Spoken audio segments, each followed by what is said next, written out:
अभी next question में हम आते हैं।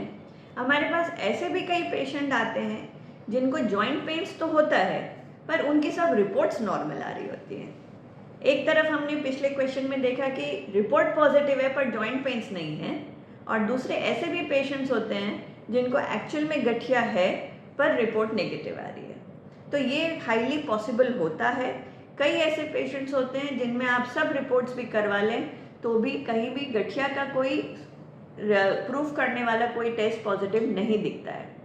पर जब डॉक्टर पेशेंट को एग्जामिन करते हैं, उनका एक क्लिनिकल जजमेंट होता है जिसके बेसिस पे वो कह सकते हैं कि इस पेशेंट को सही में गठिया का असर है। ऐसे आर्थराइटिस को हम कहते हैं seronegative arthritis. Seronegative मतलब जो सीरम में, ब्लड में नहीं आ रहा है, फिर भी आर्थराइटिस है। तो ऐसे आर्थराइटिस डेफिनेटली एग्जिस्ट करते हैं और हमने ऐसे बहुत सारे पेशेंट्स देखे हैं। और मे बी हमारा ऐसा मानना है कि फ्यूचर में 10 साल 15 साल में साइंस में और कुछ ऐसे डेवलपमेंट्स होंगे, कोई नए ऐसे टेस्ट आएंगे जो प्रोबेबली इन पेशेंट्स में जिनको हम सीरो नेगेटिव आर्थराइटिस आज की डेट में बोल रहे हैं, इनको हम शायद कोई एक नाम दे पाएँ फ्यूचर में कोई उस टेस्ट के बेसिस पे।